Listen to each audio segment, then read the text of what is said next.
Welcome back to Language Sofa Podcast. My name's Ben Levi, and in this we're going to be exploring further the connections between language, communication and the world around us. So today I'm joined by a very special guest, renowned sports broadcaster Matt Smith.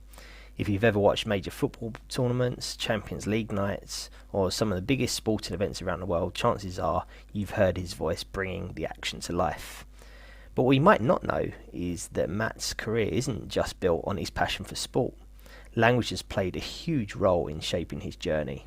His ability to connect with players and managers and people all around the world and throughout his life has led to some really unique and memorable experiences and shaped his career in some ways.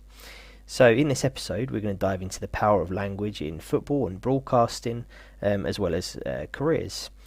From different stories, from different names in football, but also in broadcasting, and how speaking different languages has helped him break down the barriers. So Matt will be sharing his insights, experiences, and some different funny and interesting experiences he's had along the way. So if you're a football fan, a language enthusiast, or love hearing great stories, sit back, relax, and join us on Language Sofa. So, Matt, welcome to Language Sofa Podcast. Thank you very much, Ben. Nice to be part of it. Excellent. So, no, obviously, really appreciate you being here and sharing your experiences. So, just to kick off, so obviously, what an incredible career you've had, and a fantastic variety of experiences along the way. And like you said, languages have shaped, especially your education at the start of your career, but also your career in media. So it'd be great to hear about your journey up to where you are now, and how languages have impacted this along the way. Sure. Well, I'll try not to make it too long and boring, but of being quite old now, there's quite a lot to explain, but let's start somewhere in the beginning. So I studied languages at school, like a lot of kids, and quite enjoyed them. I did French and German. They were the ones that were on offer at my secondary school. Nothing at primary, although I know kids these days do start at primary in some cases, which I think is great. But in my case, it was French and German at secondary school. I took French on to A-level and German part of the way to A-level. And I preferred French to German, if I'm honest. I liked both, but I particularly enjoyed French. And I kind of got, like I suppose a lot of kids, towards the end of my A-levels. My others were, let me remember, history and economics. Okay. And I should have done English, but anyway, I got persuaded to do economics, which I didn't like. But there we are. That's another story. So I applied again, slightly kind of bewilderedly and not knowing what else to do, to universities for various courses. And I was accepted onto a place at Sheffield to do modern languages and politics. Mm-hmm. So I started there, and when I got there, again, it sounds quite woolly all this, but actually I didn't really quite realise until I got there. But you had to take one of the languages you studied at school, which in my case was French, and the other could have been one of German, Spanish, or Italian. Okay. And as I say, I wasn't overly enamoured with German at school, so I chose another of the Latin languages, and on a slight whim, really, I chose Italian. So that's how I kind of started on that language. Yeah. You almost realised that made more sense than continuing with the German, which is interesting. Well, I don't know. It was more perhaps a feeling than anything quite so rational. But anyway, it worked out great because we don't make rational choices at that age, unfortunately. No, sometimes not. But I have a lifelong love of all things Italian. So that came from that. It hadn't appeared before that, but it definitely came from that whimsical decision. Yeah. So and that degree involved a year in Sheffield, then a year in Italy, a year in France, and a year back in Sheffield, which I absolutely loved. And that cemented my love for, and hopefully some knowledge of languages. Managed to pass my degree, and again, not being quite sure what to do with all of that knowledge and experience, I wanted to go back to Italy. So I applied wrote really to newspaper correspondents who were based for English-speaking newspapers and magazines in Rome, some of whom were good enough to offer me some work if I went and rented a room and kind of set myself up as a starter. Yeah. And that led to a traineeship in a Associated Press bureau in Rome, which is an American press agency. That led eventually after some time in Italy to a job at the Financial Times back in London, then to the BBC, ITV, and BT. So that's the kind of the short version of a long journey from there to here. Yeah, and it's very interesting, obviously, how that initial decision to go, oh, I'm going to add on Italian as my add-on one. That there was obviously some kind of there's some reason along the line that actually worked out really well. And I think it's really strange how those decisions work out in the end. But I think I mean, I probably on a practical level should have chosen Spanish because I think globally that's a more useful language for obvious reasons. Mm-hmm. And probably that's true in football as well, although I've never looked back with any regret at all. And I have used my French, Italian, and I have kind of, because of those two being Latin-based, I have developed and kind of self-taught a level of Spanish and Portuguese, which I do use professionally for interviewing players and coaches and stuff. So I think once you've got, because I speak Spanish and French as my main two, but then I found when I've been in Italy or Portugal, I mean, you can definitely understand. It takes longer to respond and figure it out, but you can definitely get by, can't you? And I think having that base of Latin-based languages, it's a lot easier to then to go from there. So it is. So obviously, I wanted to ask you, with spending that time in those countries, like you said, during your education and then following that, would you say that that being immersed in the culture and that everyday life of that, would you say that kind of inspired you further to engage with languages, and would you say that pushed you further with that because you were in the environment around them? Definitely. There is no substitute really for in terms of language learning and the gateway or the doorway that allows you to walk through. There's no substitute for being in a country that speaks that language. Now, obviously, in the case of French, that could be a number of countries. It isn't just France, and that would be true also with Spanish. Obviously, with Italian, whilst it is spoken a little in other parts of the world through its slight colonial past, that's a much smaller part of its history. So essentially, if you want to learn Italian, you go to Italy. And that's not the worst thing. Exactly, no, it's a great place to be. So and in my case, my time there, I was based with two other students in Verona, and some of the other students on the course were either in Turin or Pisa, and we had a great time in Verona. Although it quickly became apparent to me that we were studying at the university. We didn't get jobs like a lot of language students these days. We didn't get a work placement. We were just academic students, and we went to lectures and immersed ourselves with tutorials and all that kind of stuff. But it in lots of parts of Italy, and this included Verona, the students generally, almost exclusively, were from the local area. Okay. So they didn't live away from home. They lived at home and went to university during the day, and then had their own kind of social circles that came from their childhood, kind of after and outside lessons. So it wasn't the most sociable place to just parachute into. So after a while, I inquired as to whether I could go and spend a little time down in Pisa, where some of the other students that I was in contact with from Sheffield were having a much more sociable time, because there were students from all over Italy, in particular, because it's a very old university, Pisa, a lot of students from the south, where there are fewer universities, and therefore they have to leave home in order to study. They've travelled to places like Rome, Pisa, Bologna, some of the more famous and successful and old universities in Italy. So there was a much more of a mix of people from different parts of the country, which meant there was more of a scene of getting to know each other and hanging out and doing stuff. And of course, that's kind of part of the love that you develop for the place, is getting to know people. It's always through people that you learn. And you learn so much. You learn about their customs, their habits, their idiosyncrasies linguistically, you know, how they have their coffee, to what kind of pizza they eat, and all the little bits and pieces that end up being the fabric of your love for the place and the language. Definitely. I think it's that, and it makes you, I find out, because I lived in Spain when I was younger, it made you a bit more, not even accepting, but kind of understanding of other cultures, and kind of makes you open your eyes a bit, I think, and understand that people don't necessarily all think in the same way as me.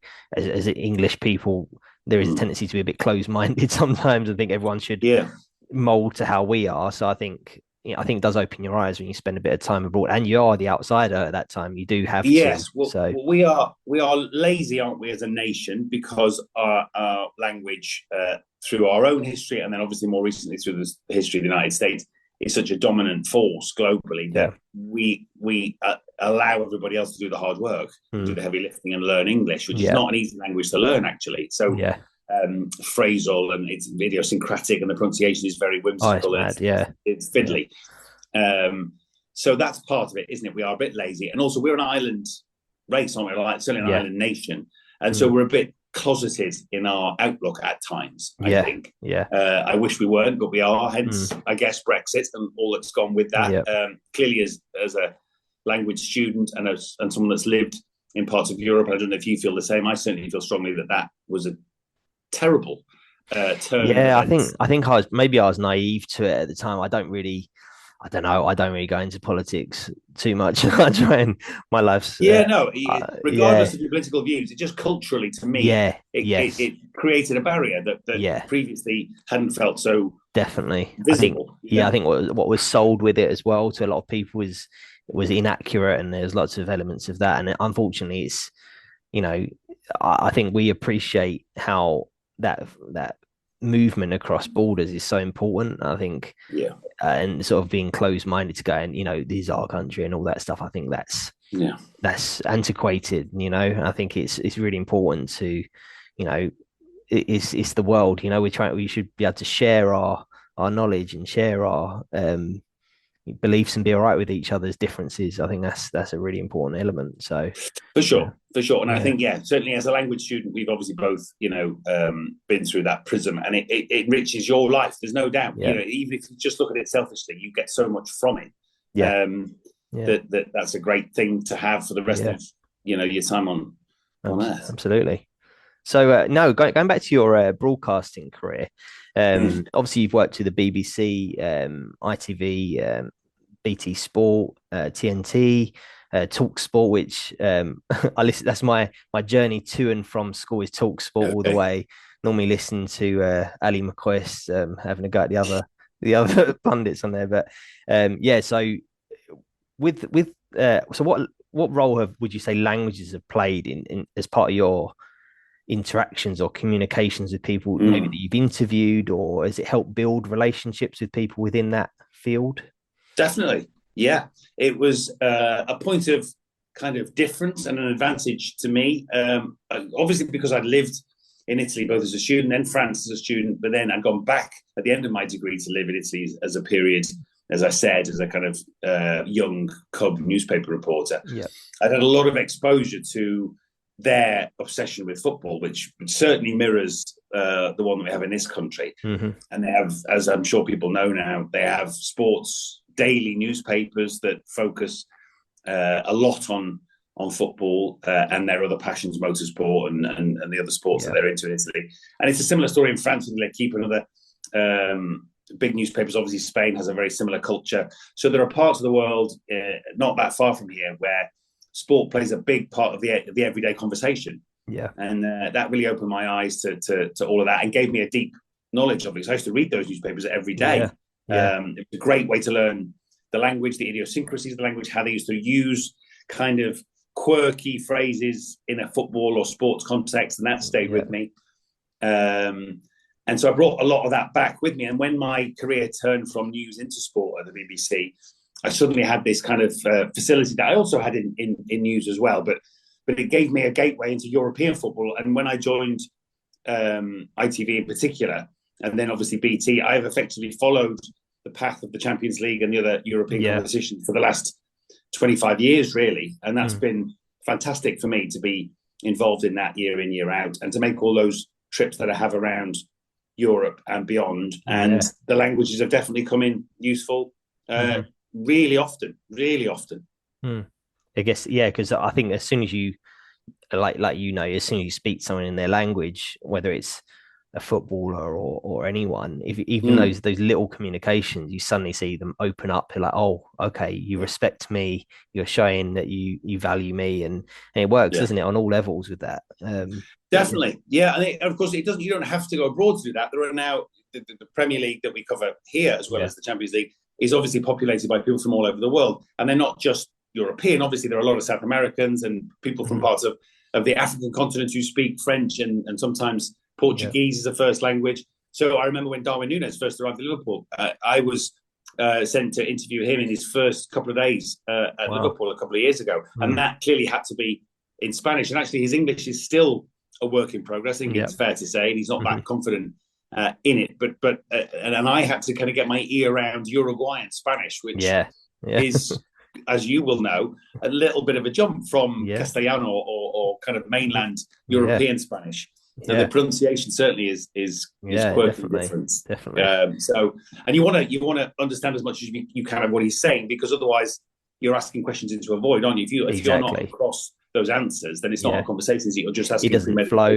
That's right. Yeah. So how interesting. So you're part of fluency. It was a good thing. Yeah, and also like you're kind of almost welcoming someone like that who might not have had that many interactions in their own language. So it's a really nice.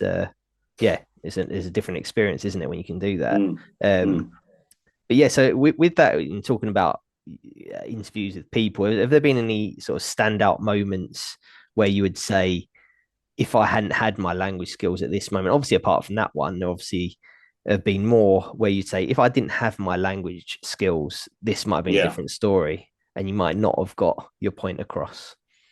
Well, there's been a number of times where we could only arrange interviews with players or coaches in their own language. And if that was obviously one of the ones that I can converse in, then that made it possible. And if I couldn't have done that, then we wouldn't have been able to do the actually enabled those interviews. Yeah.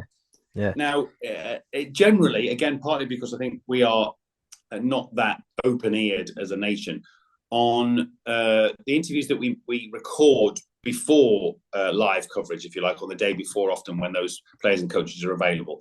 We often do those in their language, so in French, Italian, Spanish, etc., and we translate them and we put subtitles underneath.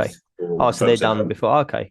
Yeah, but obviously on the day of a game or straight afterwards, on the day of the game, but often in the post-match interviews, in a Champions League context, you're given the opportunity to speak to either only the English speakers as an English broadcaster, or you can offer up other languages. Okay. But obviously, if you do, that interview then has to be effectively, you have to do the direct translation back and forth as you're doing the interview, which gets quite long-winded. Get a bit clunky. So we're not that into that. But occasionally, it's the only chance to speak to somebody really important. So, for instance, this week, tomorrow, in fact, I'm travelling to Rotterdam to cover Feyenoord against Inter in the Champions League.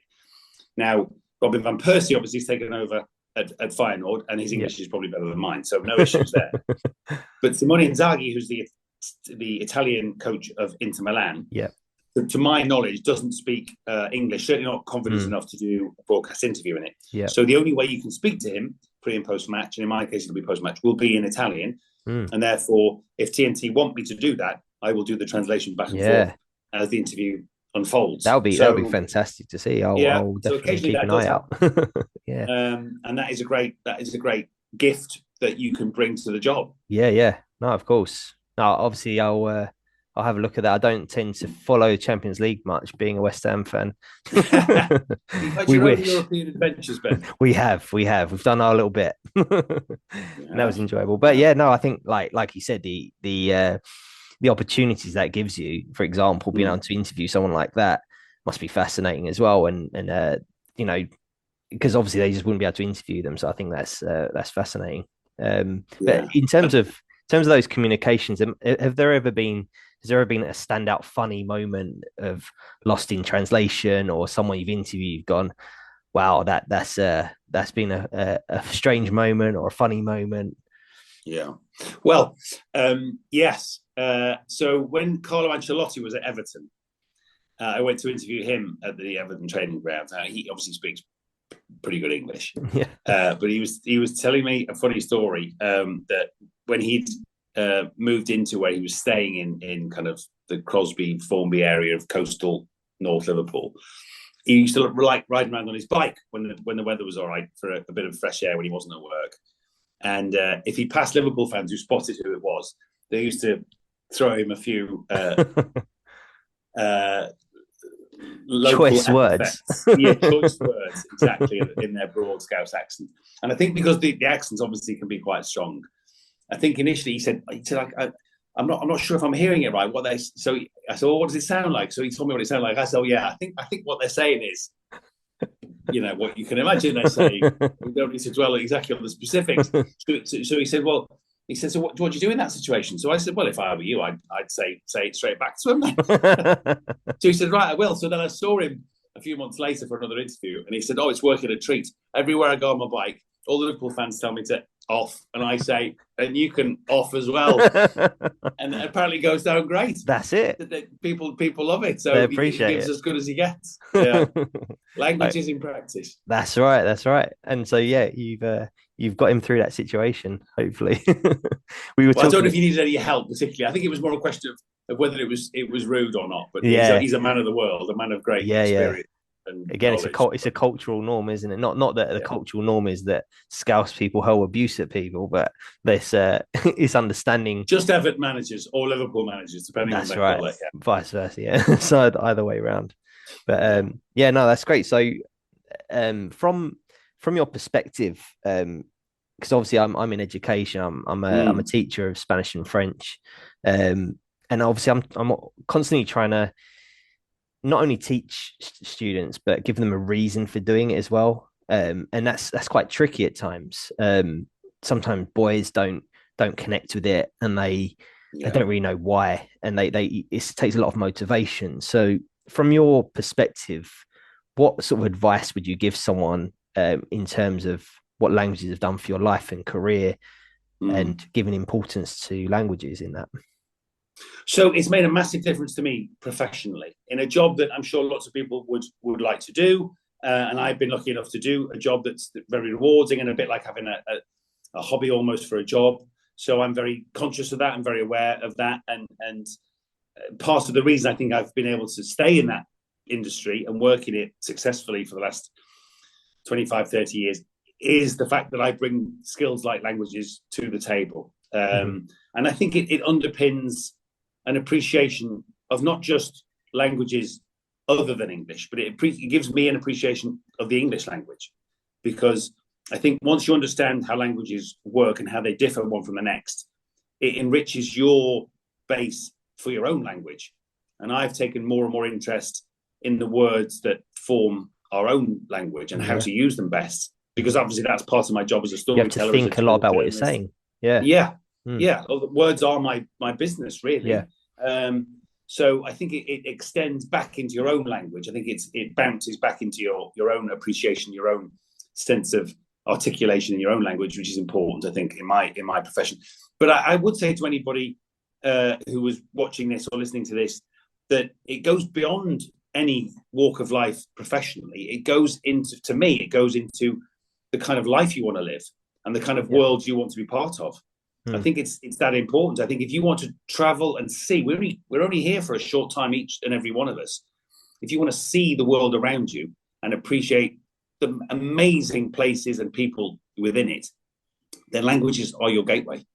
They are how you open doors. They are how you get to know people. And you will never, for one moment, regret even a few words. Clearly, the more you know, the more enriching it becomes. But even a few words make such a difference. It opens doors and makes your journeys to wherever you end up going so much happier and fulfilling for you. It pays you back 100 times for the effort you put in. And yes, I understand that young people in particular, for whatever reason, boys turn away instinctively often from language learning and seem to find it kind of a bit pointless or a bit too hard, or just something they think, well, what good will that do me?